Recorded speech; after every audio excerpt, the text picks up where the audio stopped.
Assalamualaikum warahmatullahi wabarakatuh. Saya Pina Putri Karmila, NPM 2150443. Assalamualaikum warahmatullahi wabarakatuh. Perkenalkan, nama saya Iqmal Meilandi Sudrajat, NPM 215040048. Di sini kami akan menjelaskan tentang dampak dan cara penanggulangan terhadap pencemaran. Segala sesuatu yang dikategorikan tercemar pasti memiliki dampak bagi keseimbangan hidup dan ekosistem. Maka dari itu, kita sebagai makhluk sosial harus bisa mengurangi dampak dan tahu bagaimana cara untuk menanggulanginya terhadap pencemaran. Yang pertama, dampak pencemaran air. Tentunya pencemaran air akan memiliki banyak dampak yang akan mengganggu keseimbangan ekosistem dan juga mengganggu kesejahteraan hidup kita. Berikut beberapa dampak dari pencemaran air. Yang pertama, yaitu menurunkan jumlah oksigen. Air yang tercemar akan menghalangi sinar matahari untuk masuk ke dalam air, sehingga tumbuh-tumbuhan di dalam air sulit untuk berfotosintesis dan kadar oksigen menurun.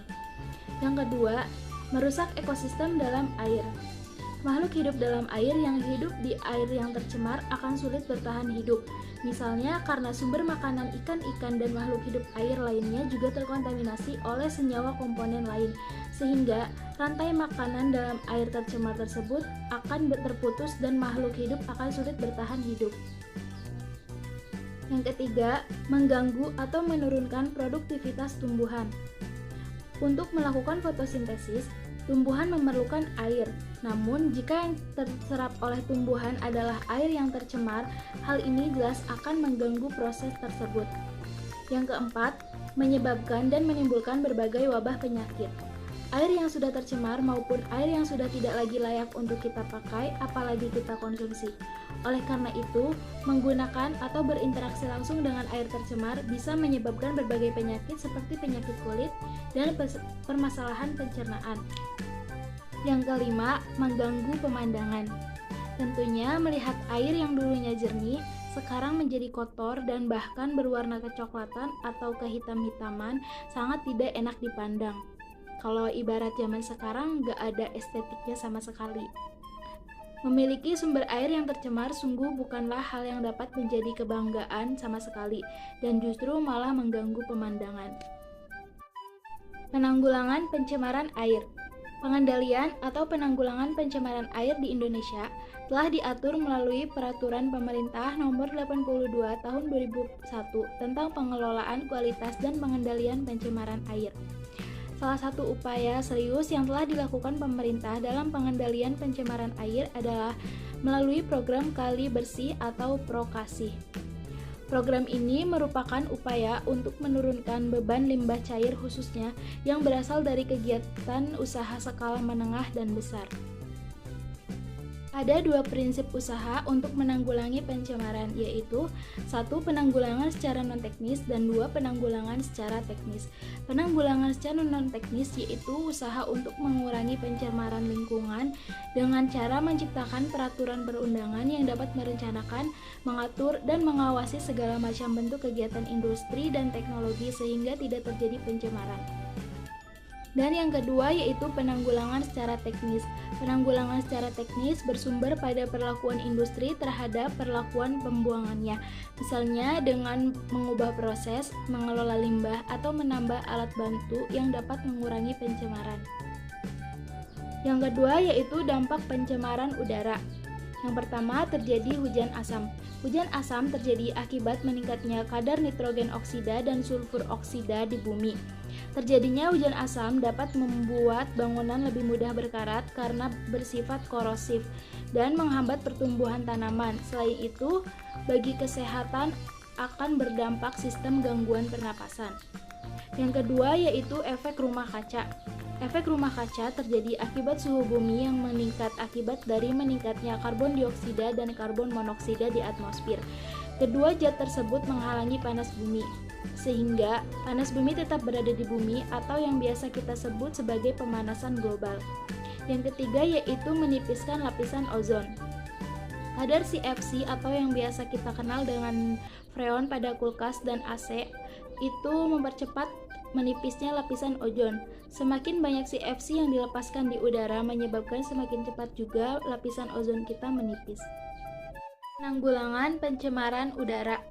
1. Penanggulangan pencemaran di tingkat rumah tangga, yaitu tidak membakar sampah di pekarangan, segera matikan kompor jika proses memasak selesai, tidak menggunakan lemari es yang memakai CFC, dan menanam tanaman di pekarangan atau di pot. Yang kedua, penanggulangan pencemaran di tingkat wilayah, yaitu 1. Ikut berpartisipasi dalam penghijauan, yang kedua, ikut memelihara taman kota, dan tidak melakukan penebangan hutan, pohon, dan tanaman liar secara sembarangan. Yang ketiga yaitu penanggulangan pencemaran di tingkat nasional. Upaya penanggulangan dari tingkat nasional ini berupa kebijakan pemerintah antara lain 1. Keharusan membuat cerobong asap bagi pabrik. Yang kedua, pengurangan penggunaan bahan bakar fosil seperti minyak bumi dan batu bara. Yang ketiga, pemasangan saringan gas pada pabrik-pabrik untuk menyaring gas buangan yang membahayakan lingkungan. Sini akan menjelaskan dampak pencemaran tanah yang terbagi menjadi 4. Yang pertama, mengurangi tingkat kesuburan tanah. Tanah yang tercemar, tingkat kesuburannya akan menurun, dan jika hal ini terus dibiarkan, hal tersebut bisa bersifat merusak. Karena tanah yang sudah rusak tidak bisa lagi digunakan untuk bercocok tanam. Yang kedua, menyebabkan berbagai penyakit. Pada umumnya, tanah yang tercemar akan menghasilkan zat karsinogenik yang dapat menyebabkan penyakit kanker. Selain itu juga dapat menyebabkan terjadinya biokumulasi, di mana kita secara tidak sadar memakan hasil sayur atau daging yang terkontaminasi oleh polutan. Yang ketiga, memicu adanya pencemaran lain. Seperti contohnya yaitu pencemaran dari air dan udara. Air yang terserap di dalam tanah akan tercemar. Akibatnya tanah itu sendiri tercemar, sehingga air tanah juga tercemar, dan juga pencemaran tanah akan menghasilkan gas-gas yang tercemar yang akan dilepaskan ke udara, sehingga menjadi polutan pencemaran udara. Yang keempat, perubahan struktur. Ketika tanah tercemar, struktur tanah dapat berubah ataupun rusak akibat zat berbahaya atau polutan mematikan komponen penting tanah tersebut. Dan sini saya akan menjelaskan penanggulangan pencemaran tanah dari dampak-dampak yang saya jelaskan juga. Penanggulangan pencemaran tanah saya terbagi menjadi 2 opsi atau 2 penjelasan untuk cara penanggulangan pencemaran tanah. Yang pertama, remediasi. Ada beberapa hal yang perlu diperhatikan sebelum melakukan remediasi. Antara lain harus mengetahui jenis polutan yang ada, jumlah polutan yang mencemari tanah, perbandingannya C, M, dan P. Ataupun jenis tanah, kondisi tanah, basah atau kering, jangka waktu terjadinya pencemaran, dan level pencemarannya juga. Secara umum terdapat 2 jenis remediasi, yaitu dengan cara in situ dan ex situ. Di sini saya akan menjelaskan remediasi dengan cara in situ, yaitu remediasi yang dilakukan di lokasi pencemaran. Jenis remediasi ini lebih murah dan mudah dilakukan. Remediasi in situ dapat dilakukan dengan pembersihan secara langsung dan bioremediasi. Dan untuk remediasi ex situ dilakukan dengan cara menggali tanah dan membawanya ke daerah yang lebih aman. Setelah itu di daerah aman, tanah tersebut dibersihkan dari zat pencemar. Pembersih ex situ ini juga jauh lebih mahal dan rumit juga, tapi itu ampuh juga. Yang kedua, dengan cara bioremediasi. Apa itu cara bioremediasi? Yaitu dengan melakukan pembersihan pencemaran tanah dan menggunakan peran mikroorganisme, semisalnya jamur ataupun bakteri. Tujuan dari bioremediasi adalah untuk memecah polutan menjadi bahan yang kurang atau tidak beracun. Sebelum melakukan bioremediasi, ada beberapa hal yang perlu kita perhatikan sebelum melakukannya, yaitu dengan mengatur suhu tanah, ketersediaan air, nutrien NPK, perbandingan C banding N kurang dari 30:1, dan ketersediaan oksigen. Saya akan menjelaskan dampak pencemaran suara. Terbagi menjadi 4. Yang pertama, mengganggu ketenangan. Kenapa mengganggu ketenangan? Karena pencemaran suara itu menciptakan bunyi-bunyi keras ketika sedang dalam keadaan seharusnya tenang atau beristirahat. Itu sangat mengganggu untuk ketenangan dan kesunyian kita gitu. Karena pencemaran suara tuh membuat telinga tuh merasa sakit mendengarnya karena kebisingan suara.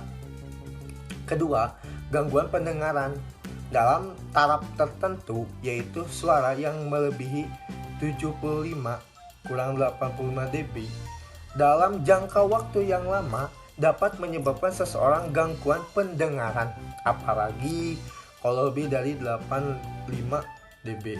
Itu akan sangat berbahaya.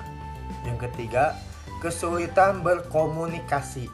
Hal ini pasti sering kalian atau kita juga lihat atau rasakan ketika sedang berada di lingkungan yang bising. Seringkali kita akan kesulitan untuk berkomunikasi juga dengan orang lain. Bahkan bisa menyebabkan kesalahpahaman karena polusi suara yang terlalu bising yang mengganggu komunikasi kita. Yang keempat, gangguan kesehatan. Ternyata pencemaran suara juga dapat menyebabkan kita mengalami gangguan semisalnya tidur, dan juga akibat rusaknya suasana hati dan juga mempengaruhi kesehatan mental kita seperti menjadi cemas, gugup, panik, mual, bahkan bisa membuat seseorang histeris karena kebisingan itu. Cegah pencemaran suara diantaranya kelompokkan ruangan dengan potensi keramaian agar tidak mengganggu ruangan yang membutuhkan ketenangan. Yang kedua, jauhkan ruangan yang membutuhkan ketenangan dari sumber kebisingan, terutama ketika kita rumahnya di pinggir jalan gitu. Yang ketiga, gunakan material yang padat, tebal, dan masif untuk menyerap suara. Keempat, buat ruangan dengan pembatas gak di dinding atau langit-langit dan lantai padat. Yang kelima, buat pagar atau pembatas jalan yang dapat menyerap atau mencegah noise masuk ke dalam bangunan. Ya, sebenarnya pagar tembok masif dan pagar bitik maupun tanaman. Dan untuk itu penanggulangan pencemaran secara keseluruhan kita memiliki apa? Penanggulangan secara administratif gitu. Penanggulangan secara administratif itu adalah penanggulangan secara administratif terhadap pencemaran lingkungan, merupakan tugas pemerintah gitu. Kita juga sebagai warga negara atau masyarakat bisa melakukannya gitu dengan membuat peraturan dan mengikuti undang-undang yang ditetapkan oleh pemerintah, peraturan yang ditetapkan oleh pemerintah. Dan ini beberapa peraturan yang telah dikeluarkan, antaranya sebagai berikut gitu. Yang semisalnya pabrik tidak boleh menghasilkan produk barang yang dapat mencemari lingkungan. Kedua, pembuangan sampah dari pabrik harus dilakukan ke tempat-tempat tertentu yang jauh dari pemukiman biar agar tidak tercemar gitu lingkungan sekitarnya. Yang ketiga, pemerintah mengeluarkan buku mutu lingkungan, artinya standar untuk menentukan mutu suatu lingkungan gitu agar lingkungan tersebut tidak tercemar. Yang keempat, industri harus memiliki unit-unit pengolahan limbah seperti padat, cair, dan gas, sehingga limbah yang dibuang ke lingkungan sudah terbebas dari zat-zat yang membahayakan lingkungan gitu, supaya lingkungan tersebut tidak tercemar dan tidak menimbulkan berbagai penyakit ataupun berbagai kerusakan yang lainnya. 2. Penanggulangan secara teknologi. Penanggulangan pencemaran lingkungan secara teknologi misalnya menggunakan peralatan untuk mengolah sampah atau limbah. Di Surabaya terdapat suatu tempat pembakaran akhir sampah dengan suhu yang sangat tinggi sehingga tidak membuang asap. Tempat tersebut dinamakan insinerator. Penangkalan pencemaran secara edukatif dilakukan melalui jalur pendidikan baik formal maupun non-formal. Melalui pendidikan formal, di sekolah dimasukkan pengetahuan tentang lingkungan ke dalam mata pelajaran yang terkait, misalnya IPA atau pendidikan agama. Melalui jalur pendidikan non-formal dilakukan penyuluhan kepada masyarakat tentang pentingnya pelestarian lingkungan dan pencegahan serta penanggulangan pencemaran lingkungan.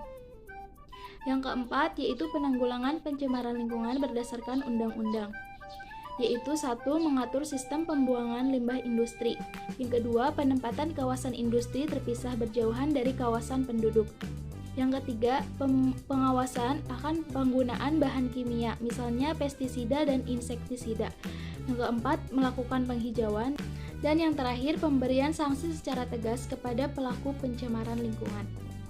Mungkin segitu dari saya. Assalamualaikum warahmatullahi wabarakatuh.